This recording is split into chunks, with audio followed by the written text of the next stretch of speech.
Oke, welcome back to my channel. Semoga sehat dan sukses selalu buat teman-teman semuanya yang sudah subscribe dan like video ini. Seperti biasa teman-teman ya, sebelum kita lanjut kita update market dulu. Di sini Bitcoin terjadi crash dan menurut saya ini ya hampir memasuki crash ketiganya di beberapa pekan ini ya, hampir di 2 minggu ini sudah 2 kali crash ya. Kalau kita tahu dari 103 ya, kemudian dari crash 105 kemudian crash ke 103 dan kemungkinan teman-teman ya ini menjadi crash ketiganya yang kita tahu semalam kalau nggak salah Bitcoin itu di angka 111.600 ya. Sekarang dia di 107 ya, terjadi koreksi hampir 3% ya, 2,92 ya, let's say 3% lah ya per 24 jam terakhir ini. Dan kalau kita lihat overall crypto 90% lah ya bisa dibilang gitu, terjadi koreksi juga. Jadi kalaupun aset kalian lagi turun saat ini berarti bukan kualitas aset kalian yang hancur, yang jelek ya. Contoh kalian pegang XRP, XRP turun nih ya. Bukan berarti kalian wah XRP ini jelek ya, makanya dijual orang. Enggak ya. Karena ya sentimen market seperti ini. Apalagi yang kita tahu teman-teman ancaman baru datang dari Trump ya. Donald Trump mengancam China ya dengan tarif 155%. Kemarin waktu crash pertama ya hanya 100% saja itu sudah crash ya. Sekarang dia ancam dengan 155% ya. Jika tak ada kesepakatan sebelum tanggal 1 November. Jadi ini akan sangat-sangat krusial di sekitar 10 hari mendatang ya.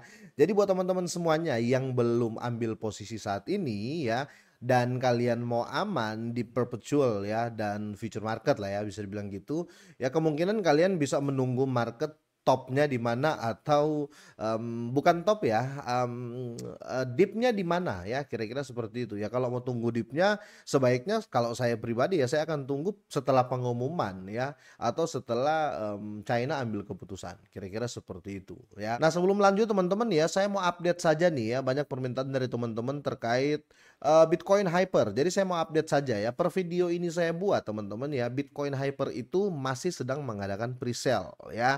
Tinggal 5 jam lagi dia sudah pindah batch ya. Jadi harganya ya saat ini di 0,01 ya, nanti kemungkinan di 0,014 kira-kira seperti itu ya. Link pembelian sudah saya sertakan di kolom deskripsi ya. Buat teman-teman yang tertarik silakan ya, dan yang tidak juga nggak apa-apa karena sekali lagi nggak ada paksaan di sini. Ini just update ya. Caranya cukup mudah. Waktu kalian buka linknya nanti tampilan seperti ini, kalian tekan aja beli hype ini ya. Setelah itu kalian tinggal pilih wallet mana yang akan kalian pakai. Contoh di sini saya pakai MetaMask ya. Setelah itu ya kalian tinggal konekin saja, hubungkan ya. Jadi cukup simple. Nah, setelah itu kalian tinggal pilih koin mana yang akan kalian pakai beli. Di sini ada USDT ya, di sini ada BSC ya, USDC dan jaringannya Ethereum dan BSC. Contoh ya, saya kasih contoh aja di sini ya teman-teman ya, ada BSC. Contoh kalau beli pakai 0,0089 BNB coin, kalian akan dapat 722 koin ya. Sangat mudah. Setelah itu kalian langsung beli saja ya. Dan per video ini saya buat, mereka masih ada 49% untuk staking reward. Jadi ketika kalian beli dan staking, kalian akan dapat 49% reward stakingnya. Dan bukan cuma itu juga ya. Project ini sudah diaudit oleh CoinSult dan Spywolf ya, dan telah diliput juga oleh beberapa media besar seperti Cointelegraph, CoinMarketCap, Bitcoin.com ya, Crypto News, Binance Square dan Bitcoin Magazine ya, kira-kira seperti itu. Dan bukan cuma itu, banyak juga influencer luar sana yang sudah mengupdate ya, terutama di X ya atau di Twitter ya, terkait presale dari Bitcoin Hyper ini ya. Dan perlu teman-teman ketahui juga ya, dia sudah publish tokenomics-nya yang dimana 25% dia bagi untuk perbendaharaan, pemasaran 20%, reward staking ya, reward community atau community reward ini ada 15%, listing di 10%, pengembangan atau expansion nanti ekspansi ya di 30%. Oke, sekarang kita lanjut ke berita utama. Tapi ada sedikit ini juga ya, angin segar ya. Karena kalau kita lihat si Cizi ya, si CZ ya atau Changpeng Zhao teman-teman ya, ini foundernya Binance ya. Dia malah mengatakan atau berstatement di sini ya, dia prediksi Bitcoin akan menyalip gold atau emas ya. Entah menyalip apa nih, tapi menurut saya ya dia berprediksi dia akan Bitcoin ini bisa ngeflip ya market cap dari gold. Yang kita tahu market capnya gold ini ya, ini paling tinggi dari seluruh aset berharga di dunia ini ya teman-teman ya.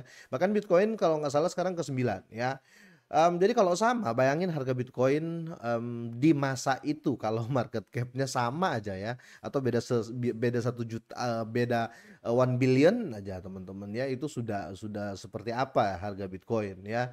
Jadi masih ada, probability lah ya teman-teman ya, di antara, kedua berita ini. Yang satu ya, ini OG juga ya, siapa yang nggak kenal Zizi, dia lebih, bukan bilang FOMO sih, dia lebih sangat-sangat optimis long term Bitcoin bisa flip emas. Sedangkan Donald Trump ini ya, dia malah mengancam. Tapi inilah trik dagang, karena jangan lupa ya, Donald Trump ini basicnya, apa ya, entrepreneur lah ya. Dia ini basicnya ini pengusaha dan dia punya Bitcoin ya, nggak mungkin dia mau Bitcoin turun ya, paham lah teman-teman ya. Atau mungkin dia selalu mainin tarif ya untuk Bitcoin dip, dan anaknya serok, anaknya juga pegang Bitcoin banyak, dia juga pegang ya. Tapi itu, overall masih masih belum bisa dibilang, kejelasan, tapi ya faktanya seperti itu sih teman-teman ya, kira-kira gitu. Oke, kita lihat untuk chart Bitcoin teman-teman ya, kita lihat akankah teman-teman ya, terjadi crash ketiga, karena ini sudah 2 kali crash teman-teman ya. Kalau, di sini saya ambil time frame daily aja ya biar lebih jelas ya.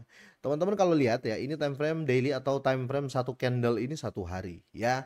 Waktu di area 122.000 Bitcoin teman-teman ya, kita lihat di, price ya, di price range-nya teman-teman ya. Kalau kita lihat ya, di tanggal berapa nih, tanggal 10 Oktober ya, harganya itu di 122.600 teman-teman ya, langsung dia, nge-short parah di area 104.466 ya, 104.500 lah ya, let's say. Ini 14% teman-teman dalam semalam. Yang liquid bahkan ada yang bundir juga banyak ya, kira-kira seperti itu. Nah, ketika itu market tiba-tiba nge-flip naik dan terjadi ya konsolidasi lah ya, bisa dibilang seperti itu dalam 1 sampai 2 hari ke depan.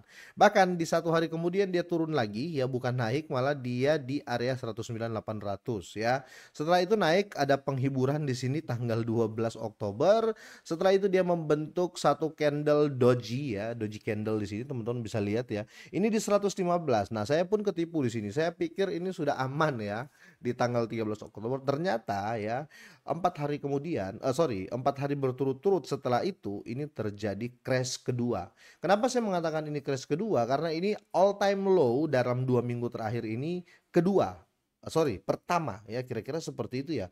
Kita lihat kembali ya, semenjak sudah aman di area 115 ya, tiba-tiba dia jatuh lagi di area 103 ya, dan di sini market terjadi koreksi 10,61%, let's say 11% ya.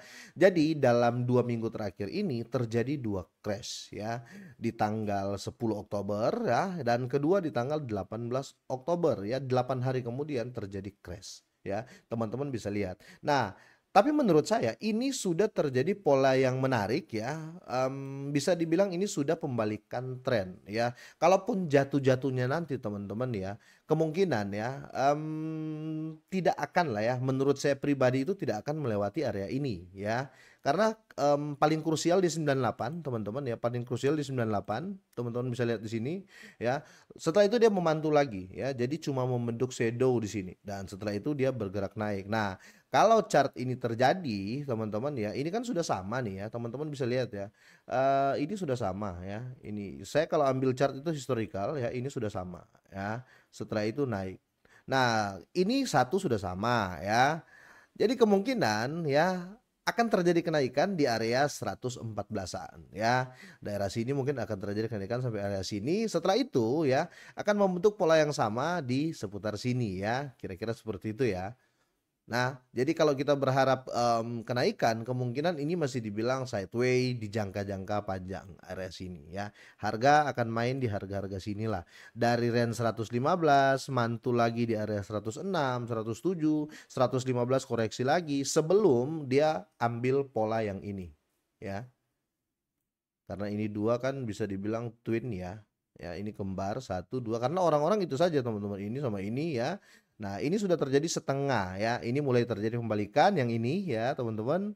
Ya, setelah itu ya koreksi lagi nanti. Nanti akan koreksi lagi. Koreksi kemungkinan yang saya bilang tadi 106 sampai 115 main di situ. Setelah itu kita hitung saja persentasinya, teman-teman ya. Kalau kita lihat daerah sini ya. Oke, daerah sini teman-teman ya. sampai daerah sini. Jadi kemungkinan ya kalau kita tebak-tebakan aja nih ya, ini kenaikan teman-teman ini tinggi banget ya, ini tinggi banget. Jadi kalau teman-teman, apa namanya, mau, open posisi ya, kalau teman-teman mau long apa short ya, sebaiknya kita tunggu semuanya aman dulu. Dalam arti ya kalau mau ambil posisi kemungkinan di Januari, ya sorry bukan Januari, di November ya, ataupun setelah ada, balasan ya, balasan statement dari si, Xi atau Xi Jinping ya. Karena di sini kan, Donald Trump mengancam ya kalau tidak ada kesepakatan sebelum tanggal 1 ya November, dia akan hajar tarifnya 155. Tapi kalau kesepakatan itu terjadi di, dekat-dekat ini, let's say dalam 6 sampai 10 hari ke depan ya, kemungkinan kalian bisa ambil posisi setelah ada reaksi dari Xi Jinping, kira-kira seperti itu. Jadi menurut saya pribadi teman-teman ya, market kali ini ya belum bisa kita, pastikan akan turun ya, belum bisa pastikan akan naik ya. Karena kalau kita lihat by historical dari chartnya ya, harganya itu akan mentok-mentok di 106 ya, naik lagi 115 paling tinggi ya, mungkin akan sideways sedikit atau koreksi lagi ya sampai di 106 juga ya, setelah itu baru dia loss ke atas. Kira-kira seperti itu dan mungkin target di akhir tahun ya.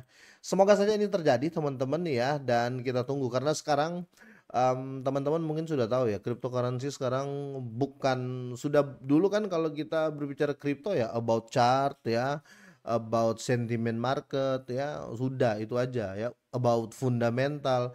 Tapi sekarang ya sudah susah ditebak. Sekarang about news and about Trump ya. Ini posisi orang lagi ada uang pun ya, kalau Trump bikin aneh-aneh ya, market jungkir lagi ya, kira-kira seperti itu. Gimana menurut kalian teman-teman ya? Semoga ini bermanfaat ya dan semoga sehat dan sukses selalu buat kalian semuanya.